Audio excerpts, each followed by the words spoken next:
Hi everyone, thanks for joining me today. In this tutorial, I'm going to show you how to take these wooden frames that I purchased from the Dollar Tree and turn them into beautiful home decor items. Now I have done a video about applying sublimation to natural wood, and I'll link that up in the top corner, so be sure to check that out. But in today's video, I'm going to apply a white background to the wood so that when we do sublimate the image on there, we will get the truer colors from the print. So I'll demonstrate on this one today, but stay tuned to the end so you can see what I do with this frame right here. So to get the white background on the frame, what I'm going to be using is chalk paint. I've had great success with the chalk paint. It adheres to the wood beautifully. Then it also withstands the heat and the pressure from the heat press. And also when I put the lamination on top of that, that adheres beautifully as well. So all I did was took my chalk paint, a sponge brush, and applied a couple of coats of that to the frame and let it dry overnight. So now that that's all been prepped, the next step we need to do is look at lamination. So what I'll be doing is I'll be using the pouches from 3M, and you've seen me use these before. They're readily available at most stationery stores. I think Walmart carries them, and some of the actual hobby shops carry them as well. So these are 8.5 by 11. They have to be thermal. You'll be using half of a sheet. So I just cut down the seam. Make sure you've got shiny side up and the rough side down. The rough side goes onto the frame, okay? So then what we're going to do next is go into the design portion of this tutorial. So I need to take some measurements of the frame. So if I look here, it measures approximately 9.25 inches by 6 inches. So I'm going to make note of that. Then we'll jump into the design portion of the tutorial, and I'm going to be using Photoshop for that.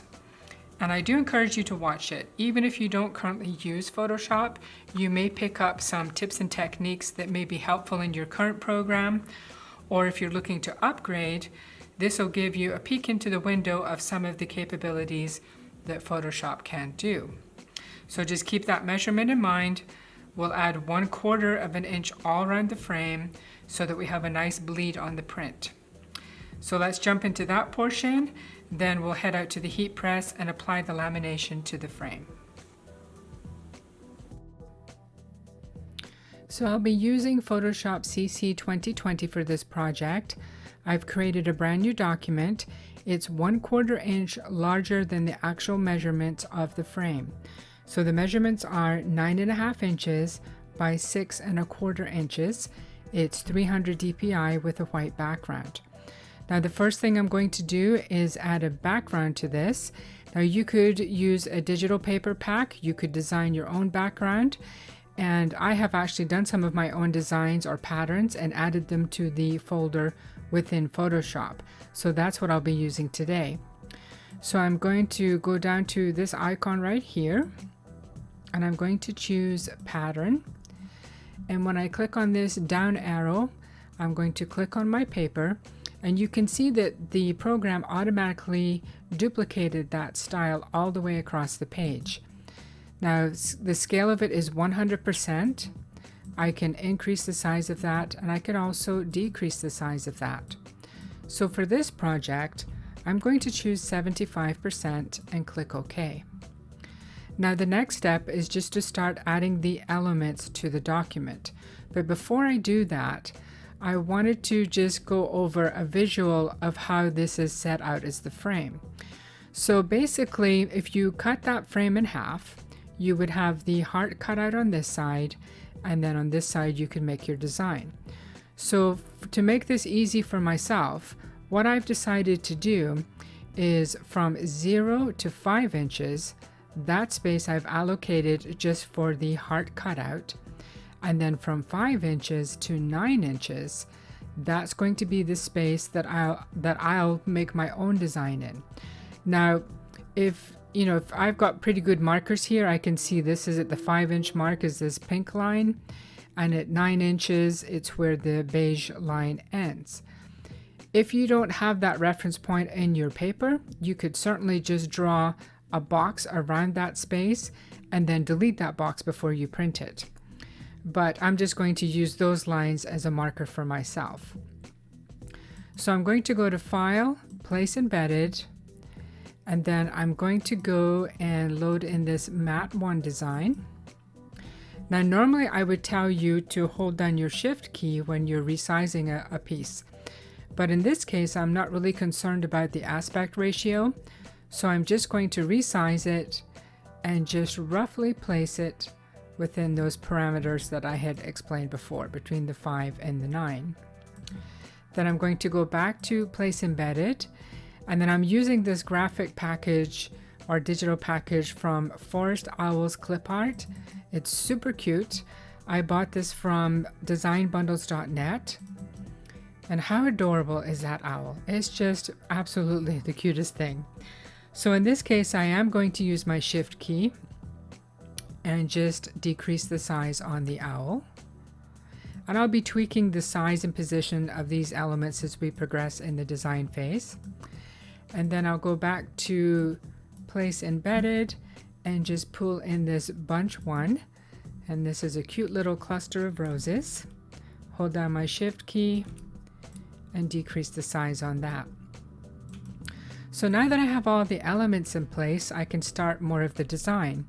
The first thing I'm going to do is change the color of this mat. So I'll click on it to select it, and I'm going to go over to my color palette here. And then I'm going to, instead of choosing a color over here, I'm actually going to choose a color from the design. That way I'll have a nice common color palette throughout. So I'm going to choose that color, and you can see that's where it falls on the spectrum. And then I'm going to hit OK. Go over to the paint bucket. Now when I click on this piece, this is a PNG file, and it tells me it must be rasterized before I can proceed. I'm going to say OK, and then just fill that color. Now I'm actually going to make that darker. That's just too light. So I'll go back to my color picker and maybe pick something a little bit darker, maybe that, and then fill it. I think that looks much better. Okay, so I'll click back up on my move tool.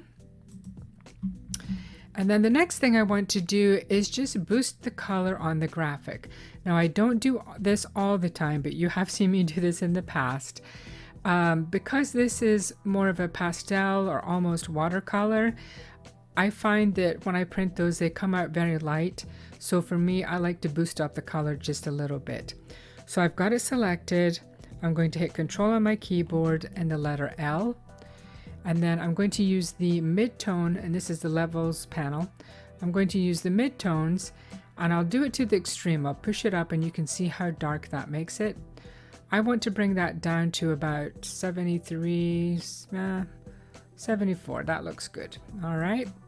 And then I'm going to do the exact same thing on the flowers. Control L and boost the midtones up to 74 and click OK. So I think that looks a lot nicer.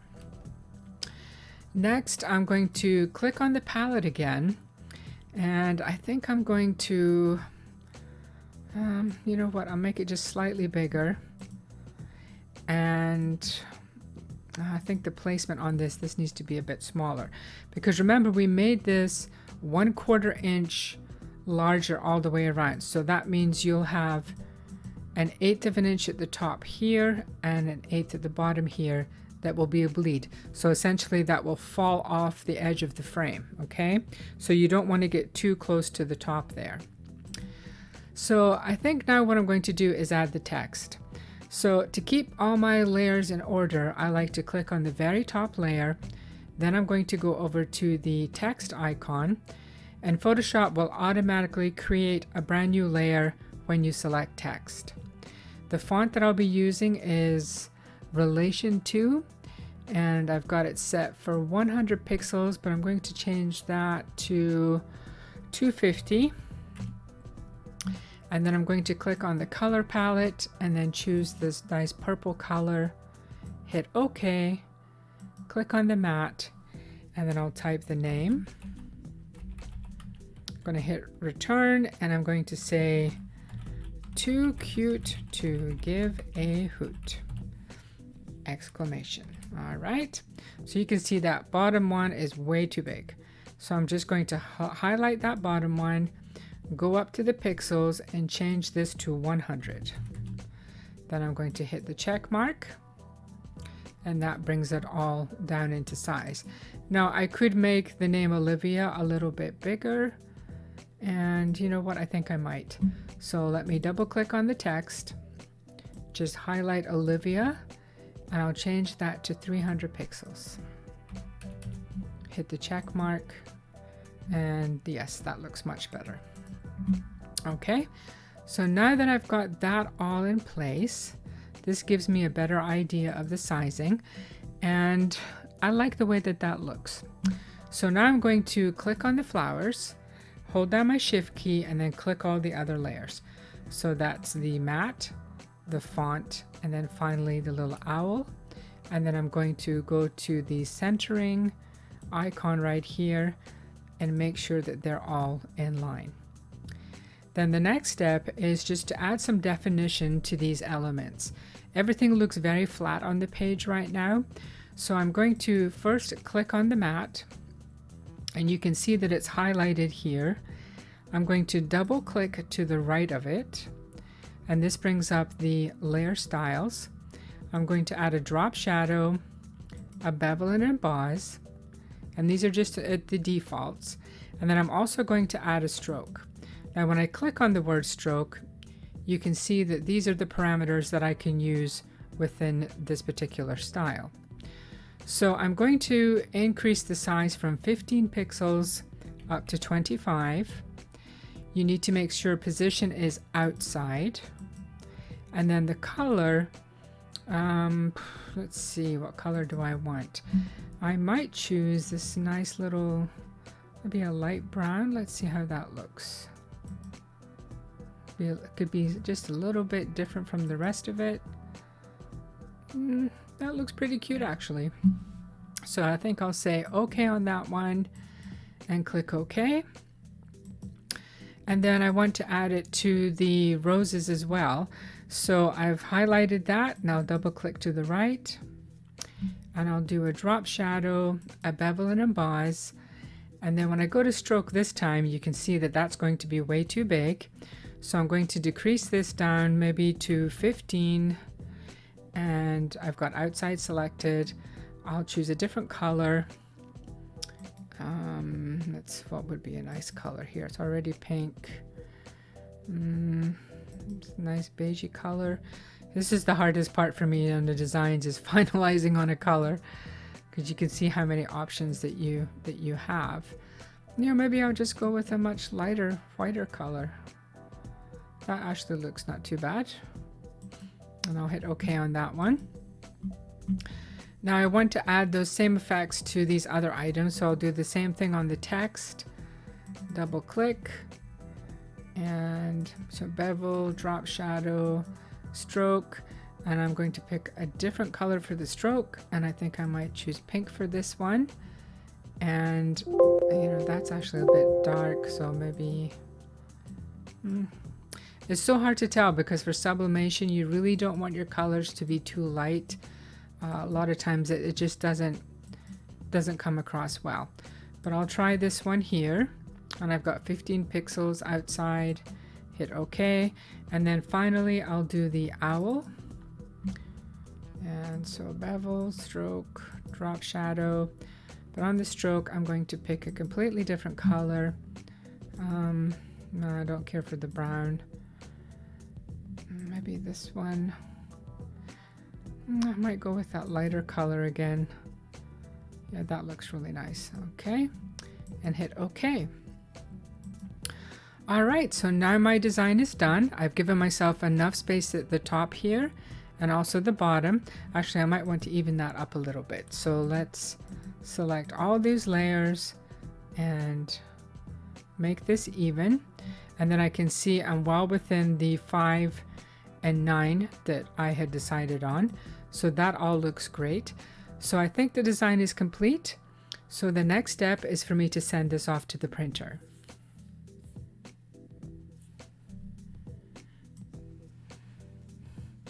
So now that the print is all taken care of, I'm going to apply the laminate to the picture frame. So on my heat press, I have a towel, ironing board material, and a sheet of parchment paper. Now before you go ahead and do this, make sure that those little picture tabs have been folded in. You want this frame to lie as flat as possible. And then I'm going to place that face up, and on the laminate sheet, it's shiny side up, textured side down. And then I'm going to top that off with some folded paper. Now this is equivalent to about 4 sheets of paper. I've got my heat press set for 360 degrees, firm pressure, and this will be under here for 120 seconds. You can see how firm that pressure is there when I try to release.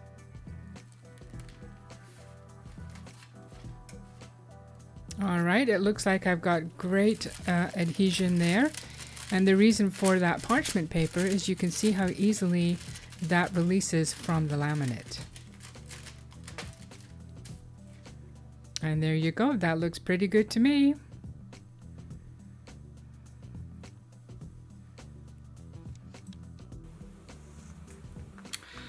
Okay, so I've gone ahead and laminated that laminated sheet to the painted wood. So you can see I've got a really good seal here, and you do need to have really firm pressure on your heat press to achieve that. So now all I need to do is just trim that excess away. So I'm just going to use a craft knife.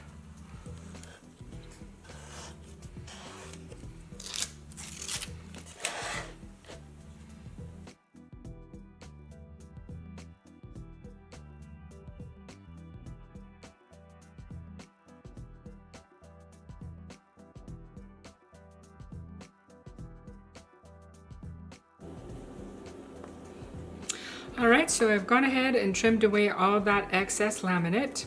I can see I've got a little bit coming away here, but I think on my next pressing, that'll probably take care of that. Just remember to put those tabs down again so that the frame lies as flat as possible. So I'm going to go back out to the heat press, and this is the print that I'll be using. You saw that in the tutorial. I'm going to spray it rather than use heat tape. I'll use a temporary adhesive spray, put just a light coating of that, and then to line it up, I had made this just 1/4 of an inch larger than the frame all around. So you can see that's how I will line it up, and then I'll go ahead and press that. So let's go out back to the garage to the heat press. So we're back out at the heat press, and it's still set up the same way with the towel, ironing board material, and the parchment paper. I've done a light spray of temporary adhesive spray on the print. I've aligned my picture frame on top of that, and then I'm going to place it print side up. Now you can use heat tape if you don't have the spray. And then I've run out of butcher paper, so I'm just going to recycle this sheet right here. And I've still got it set for 360 degrees, firm pressure, but instead of 120 seconds, I'm going to check it at 90 seconds and see where we're at. So if it looks good, that would be great. If not, I'll just press it for a little bit longer. So I'm holding everything in place, and I'm going to take a quick peek, and I can see that that looks fantastic, so I don't need to increase that time. Oh, that looks really cute. That came out just adorable. So let's go back in the house, and then we'll take a closer look at these projects.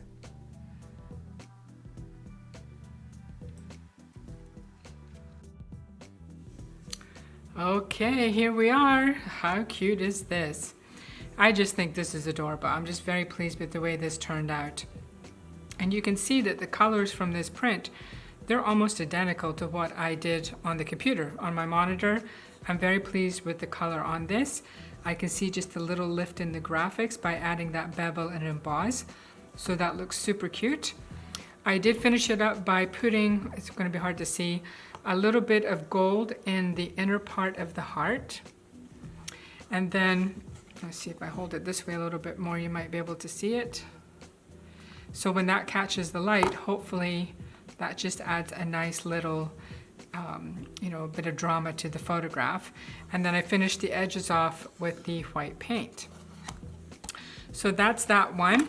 And they do come with these little pins that you put in the back so that they stand up. So just pop that in the back, and then this will stand up. It's going to be very difficult to see on the camera, but you'll get the gist of it, how it stands up. So I'll set that one aside. And then here's the heart frame that I was talking about. I didn't want to really add too much design to this. I probably could put a bit of personalization in here if I wanted to, but I love this animal print on it. And again, I did the gold on the inner bevel of that heart. And this really does look nice when the light catches it. And I finished it off with the edges. I just did the gold paint and continued that on the back. So that came out really, really cute. So this is a great opportunity to use those digital paper packs that you might have hanging around, or just go ahead and design your own. And again, you could customize this. You know, if you wanted to make it more Valentine's, you could add a digital, like a heart, you know, with the arrow that goes down through here. You could add, you know, lots of different digital elements to customize this in any way. So these are a great project and just really inexpensive. I mean, $1 for the frame, using your digital images, your custom stuff. That makes like a great gift. It's a lovely home decor item, whether you want to use it at home or you could do it in an office. So anyway, I hope you've enjoyed this project, and make sure to check out some of the other great tutorials I have on the channel. If you have any questions, please leave them in the comment section below. If you're interested in learning how to create a custom paper background, also leave that in the comment section below, and I can demonstrate that for you in Photoshop. So until next time, thanks for watching.